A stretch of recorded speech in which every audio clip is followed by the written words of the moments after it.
Hello everyone and welcome back to a brand new video of Fox Reacts. Today we're checking out a new vid from Outside Xbox about 7 unsolved video game mysteries that still haunt us. Let's hop in and see just which mysteries are on the list. Even when your job is Damn, literally I said that. overthinking video games, there are some gaming mysteries that we still can't explain. Like, what the hell does Resident Evil mean? Or just where does the apostrophe go in Demon's Souls? We've spoken on this topic before, and the comments on those videos are packed with similar unsolved mysteries that have plagued you, the seekers after the truth among the Outside Xbox audience. Here then are our 7 favourite mysteries suggested by you, the viewers. Enjoy, and beware spoilers ahead for the following games. Spoilers! Look out for spoilers!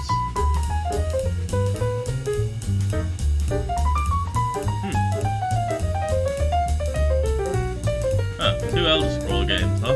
Okay. You idiot! Do you even know who I am?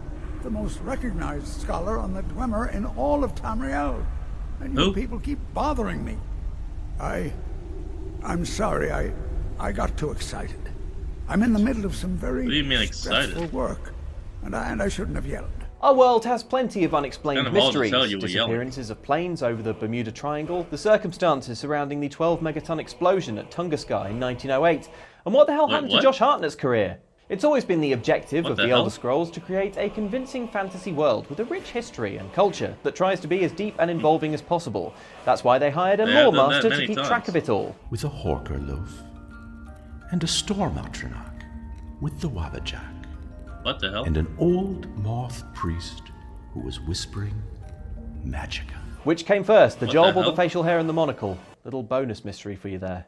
It's hardly surprising that the Elder Scrolls series has its fair share of mysteries too then, but by far the most enduring one is the disappearance of an entire race of people, the Dwemer, or dwarves, not shown here. Oh no.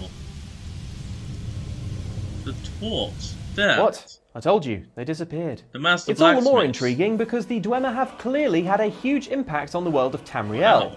There are vast, sprawling dungeons that feature their distinctive steampunk decor, and they've left a whole host of robotic automatons around the place to spoil your adventuring day. Dwarven Spider Ball. Huh, cool. If I find out I was just killed by the Dwemer version of a Roomba, I'm going to be very upset. There's a book introduced in the game Morrowind that suggested the Dwemer disappeared in an instant during an event called the Battle of Red Mountain, which is that big volcano in Morrowind, after an ill-fated attempt to create a new god.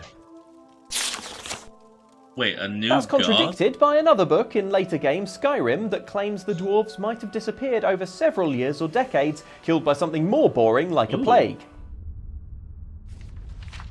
Either way, we've no idea where the Dwemer went, and we can't imagine the development team at Bethesda are in any hurry to solve the mystery in the Elder Scrolls 6, because then how will they get away with filling the place with creepy, abandoned metal dungeons full of deadly spider Roombas? They could keep that.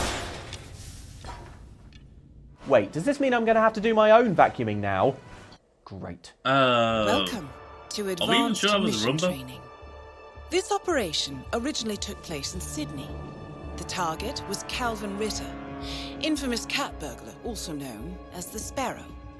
You will need to infiltrate the yacht, isolate and eliminate your target, and exfiltrate, all without arousing suspicion.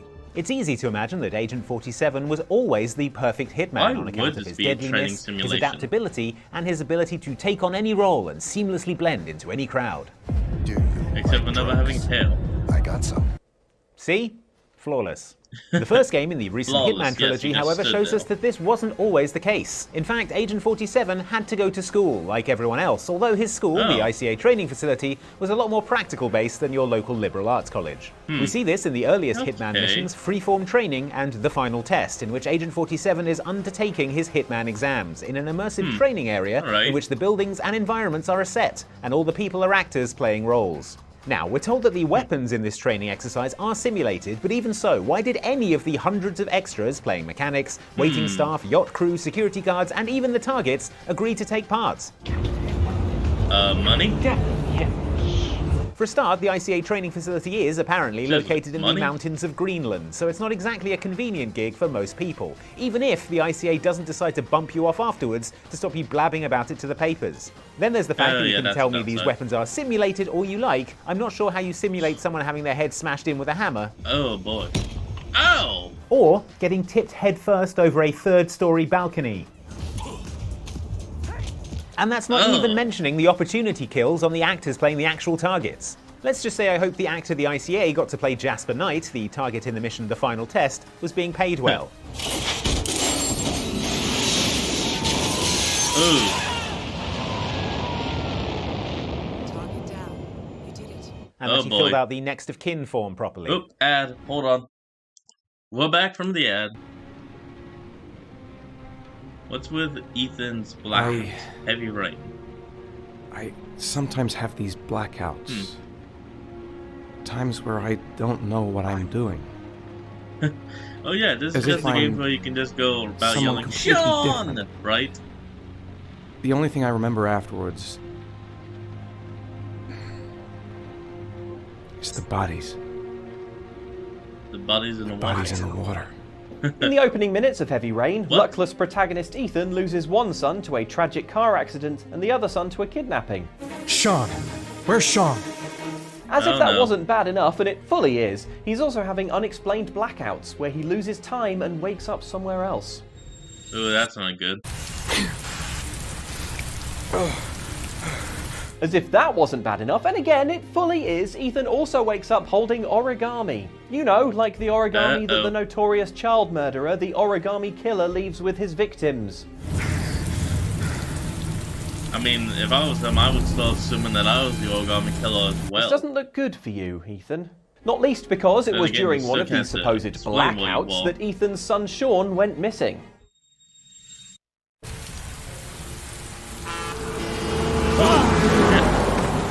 It all looks pretty suspicious to the player, the police, even to Ethan himself. I'm the origami killer. I black out, and then the murdering starts. Yep. But then as the game progresses, these blackouts, having served their purpose as a plot device, just stop happening as Ethan becomes too busy chopping off bits of himself and rolling around in broken glass to black out and wander off. Ow. So what was up with the blackouts? What was causing them? And why did they always lead Ethan to Carnaby Corner, the place where the actual origami killer grew up and lost his brother in the accident that would set him on the path to becoming a paper-folding child drowner? The game itself offers no real explanation, leaving the early game blackouts as a substantial mystery for us the player, and yet another bit of terrible luck for Ethan. I did. I didn't leave. I watched the carousel. How could Sean possibly have vanished if you were right there watching the carousel? However, outside of the game, behind the scenes, Heavy Rain developer Quantic Dream has since explained how in the course of making the game, they ditched a story thread in which Ethan originally had a psychic link to the origami killer. The link made Ethan's blackouts more like telepathic visions, but when this supernatural plot element was dumped and the blackouts were kept in, they became a straight-up unsolved mystery within the textual evidence of the game itself that made Ethan look guilty as heck. You try telling the cops you're being framed by a plot hole. Trust me, they are not receptive. I'm framed! Where's the evidence? This hole in the wall!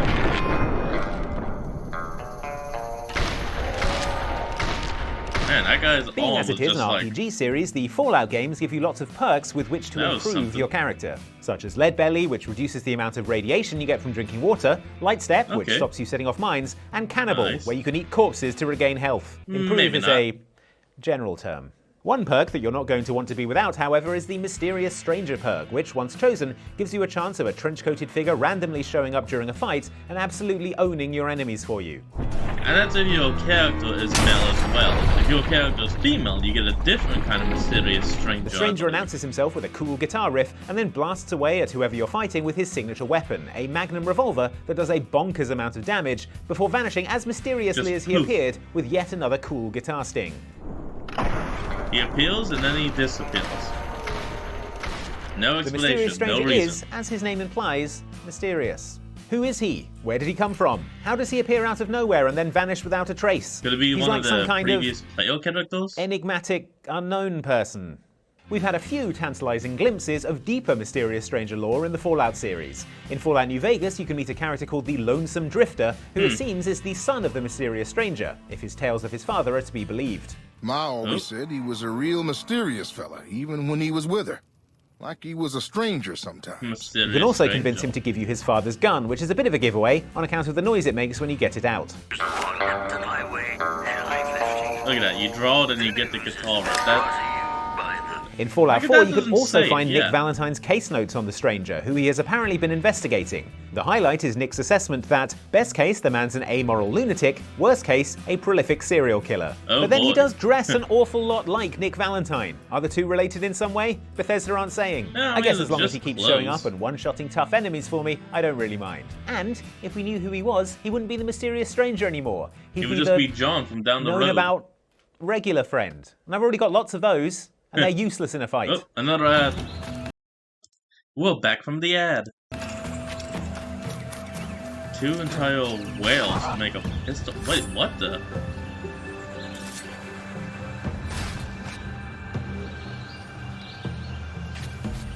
If you're going to 2 hunt whales to ethically, make you a should be hunting for a pistol purpose, holster? such as for What? food, and you should use the whole of the animal. Yes, even that bit. Just put it in a hot dog bun and close your eyes or something. Ew, Assassin's come on, Creed man, 3 no. understood this and took a hard line on wasteful hunting. Living as a Native American is about living in harmony with nature, so if, as Connor, you ran around the wilderness killing animals without stopping to skin them, the game Look would at that. desynchronize Jeez. you and boot you out of the simulation. You did not skin the animals you killed. And Makes a change you've from been getting kicked. desynchronized in Assassin's Creed Brotherhood for shanking those annoying minstrels. Oh. Why not just steal from him? What if I also skinned them? Because I would be prepared to do that. The thing about don't Assassin's skin Creed the 4 human. Black Flag, though, is that it's all about being a pirate, so it's less about living in harmony with nature and more about swashbuckling, carousing, and downloading illegal Ooh, MP3s of sea nice. shanties. Nice. Up to rise up early in the morning. Even by pirate Nice. standards, though, Edward Kenway's hunting technique is fantastically wasteful. For some Nice. inexplicable Humpback reason, whales. in order to create a single tiny level 3 pistol holster, you're expected to kill 2 humpback whales, one of the largest mammals no. on Earth. Don't. Oh, why? I assume each pistol is popped inside a blowhole? Look, I'm sure the resultant pistol holster is both stylish and functional, but why does it understand. take 2 entire enormous whales to make something this small? Look at that. Plus, it feels like there might be other useful parts of 2 50-foot-long humpback whales. Just off the top Like the of my blubber, head, maybe you can enough sell whale that meat to feed for your oil. crew for a month, whale oil for lamps, blubber, Yeah, what did I and just probably say? an actual ton of additional skin to create all sorts of fancy hats and coats. But no, you get your measly level 3 pistol holster and then presumably lob the remains of 2 once magnificent beasts back into the sea to rot. My God. It's a waste. It's not like I'm even expecting you to use all of the animal. I mean, where would you even find a hot dog bun that big? Oh, come on, man. Ah, the Something merchant. that might interest you. Anyone who's played Resident Evil 4 will remember the Merchant, I a haven't. travelling salesman who looks like a walking collection of sentient carpets and who talks like he's auditioning for an extras role in a Pirates of the Caribbean film. Got a selection of good things on sale, stranger. The And Merchant also the pops whole up thing regularly of, to buy the what various you're treasures you buying find and along the all way, that. as well as to sell you new weapons. He's even got some rare and exclusive stock that he'll give you access to if you're lucky. What you need And that for? cannon. Going hunting an elephant? No, it's for all the Ganados and tentacle monsters around this place. Have you not seen yeah, them? I'm technically I guess hunting they're not that very elephant. Pointing at this guy. That's literally what I was talking about by hunting an The elephant. Merchant is already That a guy. pretty mysterious figure, but the Oh, hold on, folks. Be right back. Alright, I think we're back enough. Let's continue.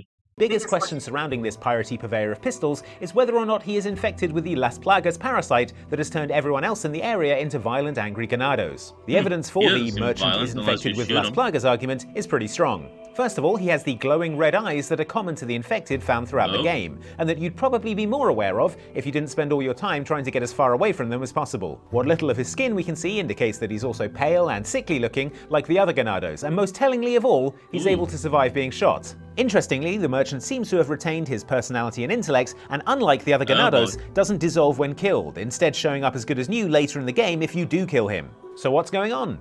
Is he Wait, I a thought rare you could Plagas kill victim him. that managed to maintain control of themselves? I thought if you kill him, he starts trying to attack you and ends up just obliterating you with the typewriter. Is he infected with something else? Is he just a pirate cosplayer with a skin condition that he's actually quite sensitive about, so thanks for that? We don't know, Yeah, although maybe the upcoming Resident Evil 4 remake will shed some light on the merchant's mysterious origins. Oh, there's or a at least remake. explain why That's he talks cool. like this when he lives in rural Spain. Got some rare things on sale, stranger. Dude's Now an I get to enigma. watch that. Damn it, ad. We're back with, I think, the final one, and it's Silent Hill. Maybe the holiday Mary. destination. Could you really be in this town?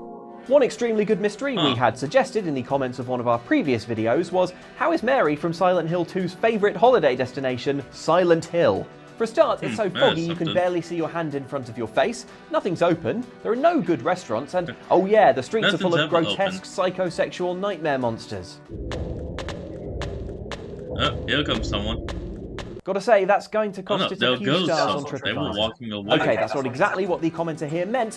What they're referring to is the fact that the whole reason main character James is in Silent Hill in the first place is because a letter from his wife Mary, who died 3 years previously, tells him to go to their special place, which is apparently Silent Hill, as it was a favourite vacation destination of theirs. Why? Special place. What could she mean? This whole town was our special place. The problem is that, according to 2008's Silent Hill Homecoming, Silent Hill 2 is set in 1993. We know from elsewhere in the series that the local cult that caused Silent Hill to become a mist-fogged, monster-ravaged hellhole was at the height of its power in the mid-1970s, and that Silent Hill has been extremely low on the Condé Nast Traveller Cities You Must Visit list ever since. Yeah, that Even would with make Mary sense. I mean, dying in why would 1990, anyone want to that's still visit way there? too long ago for her and James to have been taking romantic breaks there together, unless they were in their early teens at the time. So how does James know what Silent Hill looks like without the fog? And why does Mary describe it as their special place? One of the game's designers claimed on Twitter that Silent Hill 2 is actually set in the late 70s or the early 80s, which would explain this, but if that was the case, why not say it in the game instead of having a designer casually mention it on Twitter 20 years after the game came out? The other explanation is that James and Mary just really like the fog, and psychosexual nightmare monsters. It takes all sorts, I guess. Maybe. Go away from the radio, man. Hey, thanks for watching this list about unsolved video game mysteries Yeah, that keep glad us to up watch at it. night. But another mystery that I've been thinking about is why won't you click on one of these two videos? Please. And don't even videos up. It keeps me up at night and I haven't slept for so long.